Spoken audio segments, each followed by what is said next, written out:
Alors, écoutez, merci beaucoup. Effectivement, on va vous parler aujourd'hui surélévation. Juste un petit point rapide.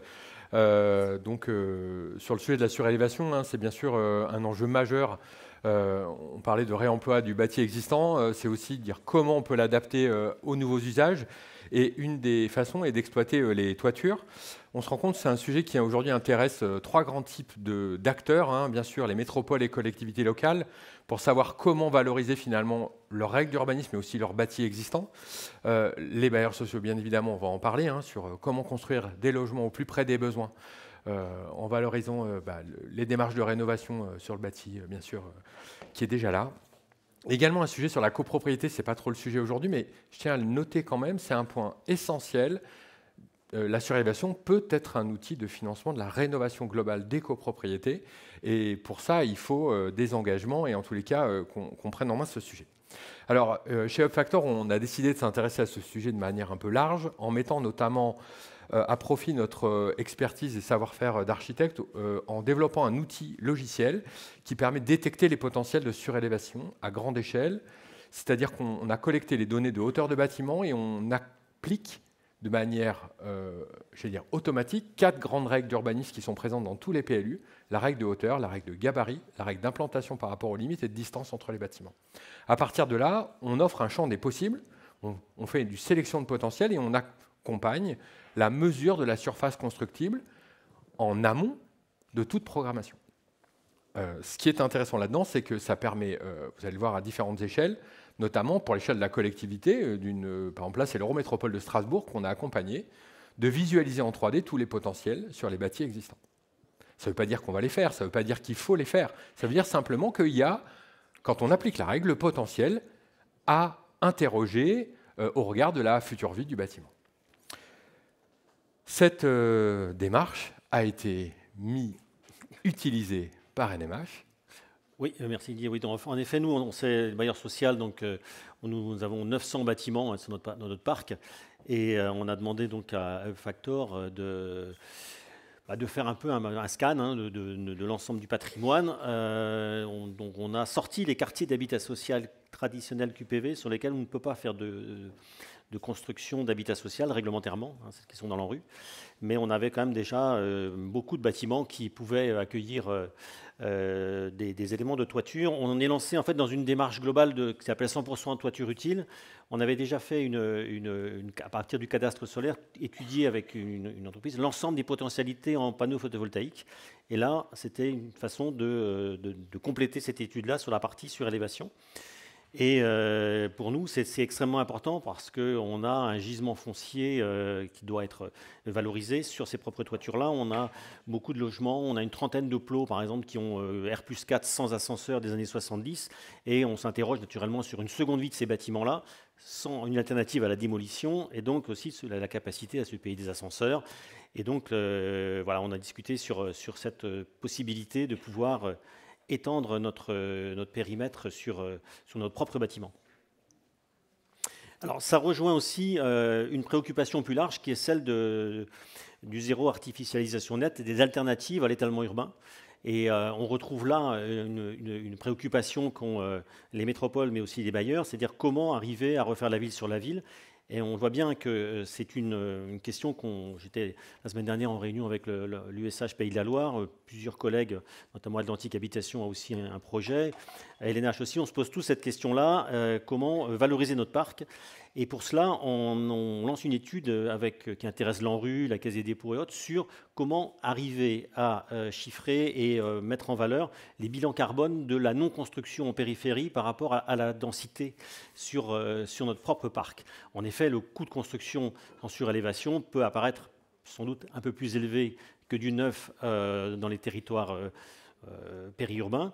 Et si on internalise en fait tout l'ensemble des coûts environnementaux, ce qu'on n'a jamais fait jusqu'à présent, c'est-à-dire biodiversité, gestion de l'eau, artificialisation des sols, enfin un certain nombre de critères.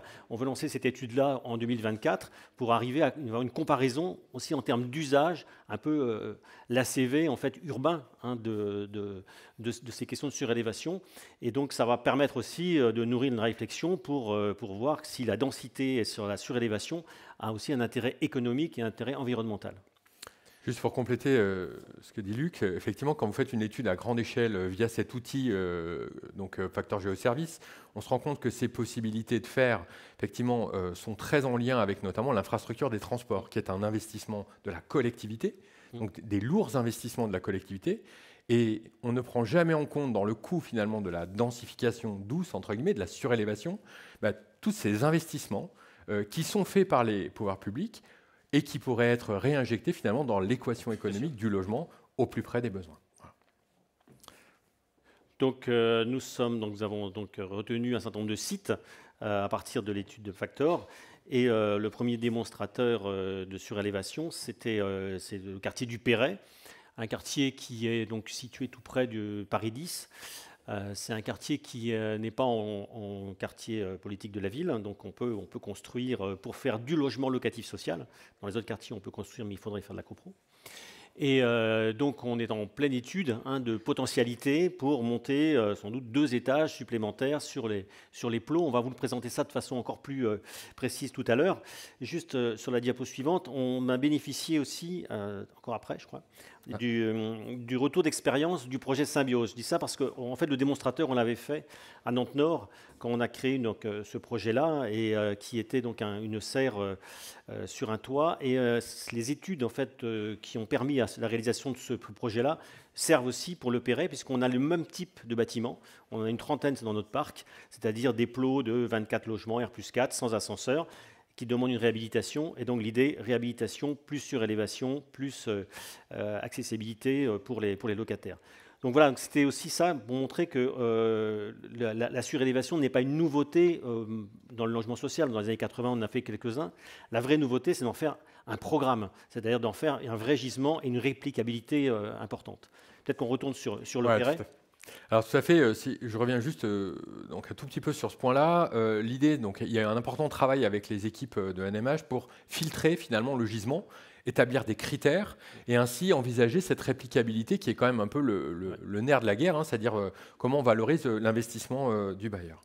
Donc le point de départ, c'est bien sûr d'accompagner en tant qu'assistant à maîtrise d'ouvrage pour UpFactor de la détection, l'identification des démonstrateurs, puis l'accompagnement sur l'étude de faisabilité, où on identifie à la fois les caractéristiques techniques, les caractéristiques bien sûr de typologie, mais également les contraintes qu'il faut s'appliquer sur le bâtiment. Par chance, on a un bâtiment extrêmement tramé, là, dans ce cas-là, qui est un bâtiment en béton armé, qui offre du coup on va dire une réserve de constructibilité en termes de structure assez importante.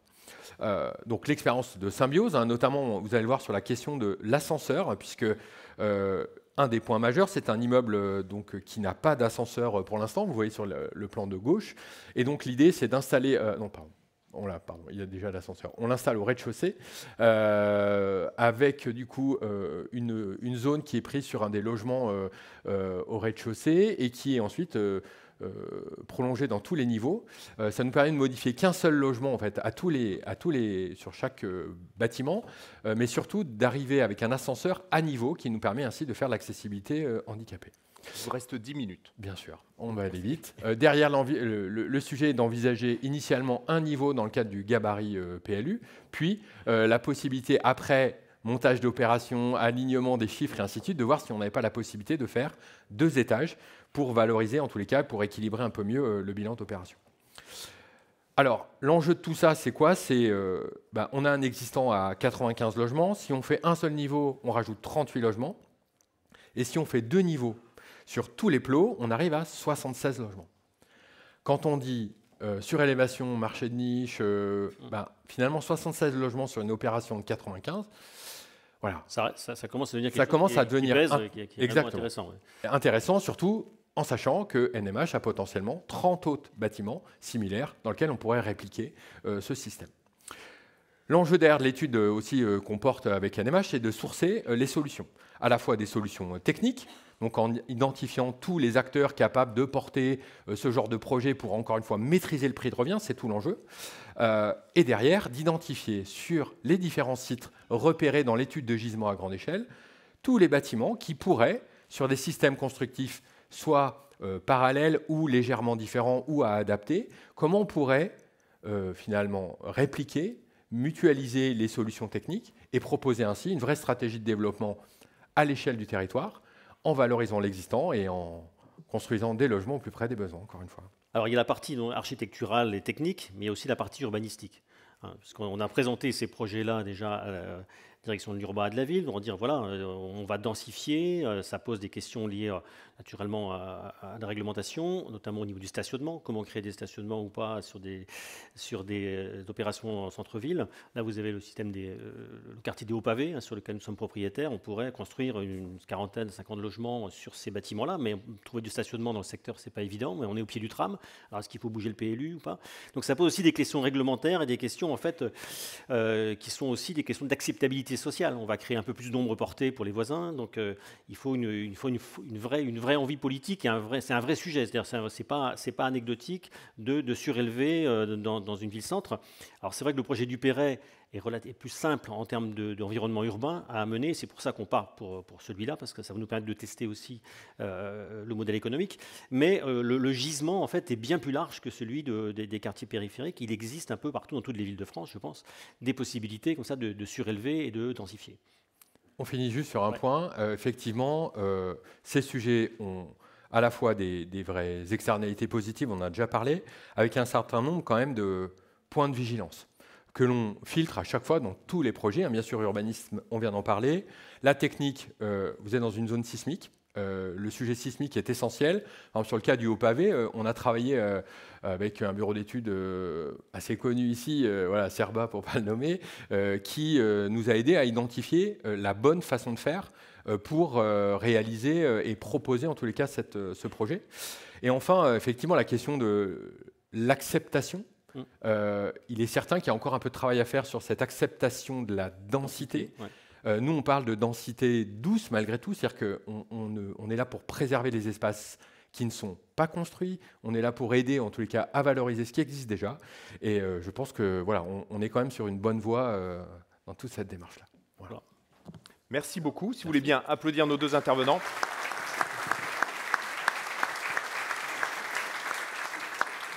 Alors, on a quelques minutes pour des questions-réponses. Super. Monsieur, là, alors là, c'est un petit tour. Toujours les mêmes baskets. Merci, madame. Le micro arrive. Merci. Bonjour, donc, Anthony Dion, Bureau d'études ATPS. J'ai vu que sur les images que vous avez profité de la surélévation pour créer des balcons à chaque étage. Est-ce que vous en avez aussi profité pour rénover la façade énergétiquement, un peu en mode énergie Sprong, isolation, changement de menuiserie, etc., l'ensemble ou... Alors, tout à fait, vous avez parfaitement raison. C'est un projet de réhabilitation et de surélévation. Il y a aussi dans le programme la réhabilitation du bâtiment. Alors la question des balcons est une option en fait. Il y a plusieurs types de balcons.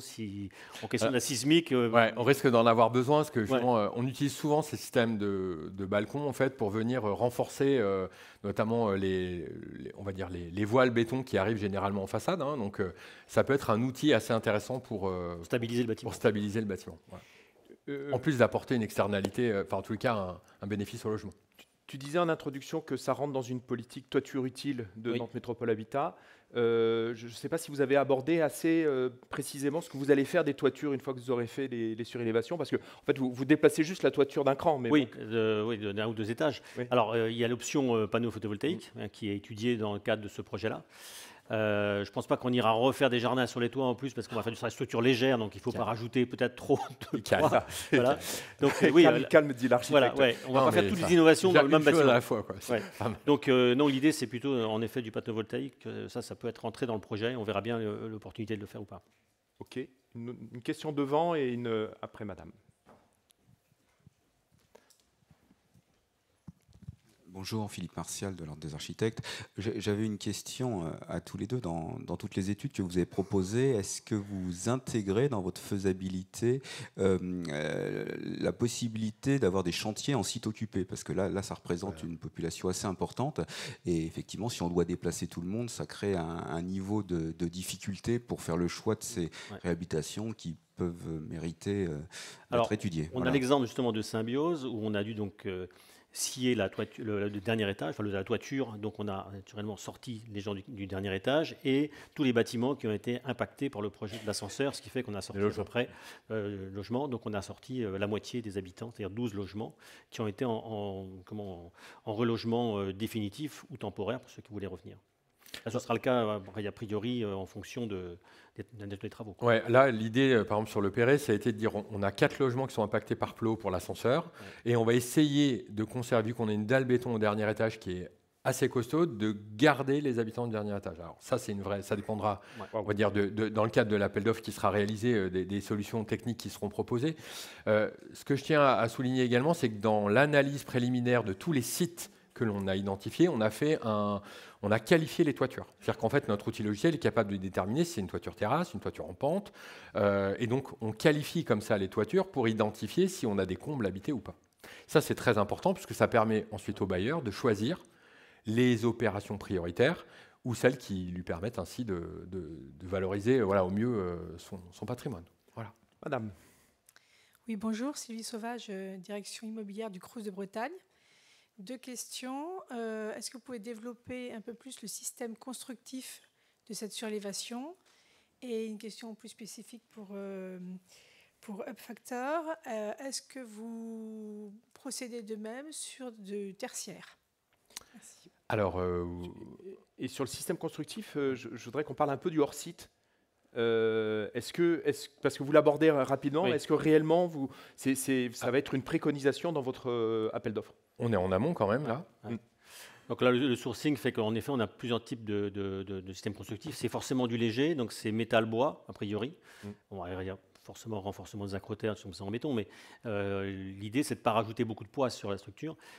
Donc c'est acier-bois. Après, système hors site, alors là, c'est la capacité à en faire plusieurs. Donc c'est tout l'intérêt de ce projet-là. Là, on va être sur 6 plots qui vont avec le même type de produits. On discutait avec des collègues bailleurs. L'idée, c'est de pouvoir aussi faire une commande qui permette de développer, peut-être pas une filière, mais au moins d'avoir une massification de la commande. Alors sur la question du tertiaire, oui, évidemment, notamment dans le cadre des études de gisement qu'on mène à grande échelle pour les collectivités, Nantes, je l'espère, très bientôt. On a par exemple à Strasbourg identifié, pour ceux qui connaissent peut-être, le pôle européen de l'entreprise, qui est une zone d'activité tertiaire qui date qui a un peu plus de 25 ans.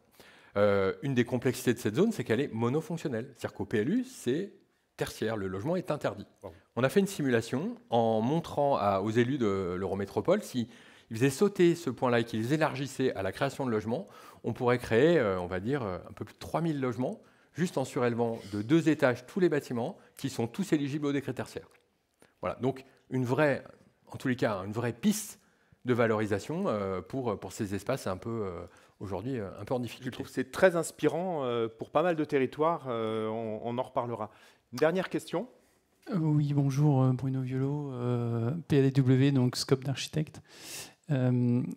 J'ai aucun doute sur la capacité de NMH et UpFactor de faire ce projet. Le seul verrou que j'identifie, c'est politique, l'acceptation. Est-ce que tu peux nous en dire plus, Luc, s'il te plaît? Alors, donc Bruno qui a participé au projet Symbiose il y a quelque temps.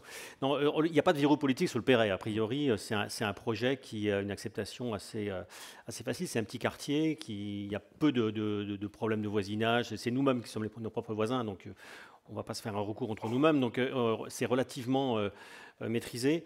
Après, sur les questions de l'hypercentre, il est évident qu'il faudra avoir l'accord politique dès le départ. C'est-à-dire que ce genre de projet ne marche que si on a l'ABF, si on a les contrôleurs de tout poil, les certificateurs, les assurances, dès l'origine. Et c'est ça la grande différence. C'est-à-dire qu'on ne peut pas travailler en séquentiel, il faut qu'on travaille tous ensemble dès l'origine du projet pour lever ces verrous-là. Après, il est évident qu'il peut y avoir des contestations de voisinage, mais il y en a sur à peu près tous les projets, donc ce n'est pas plus sur celui-là que sur d'autres.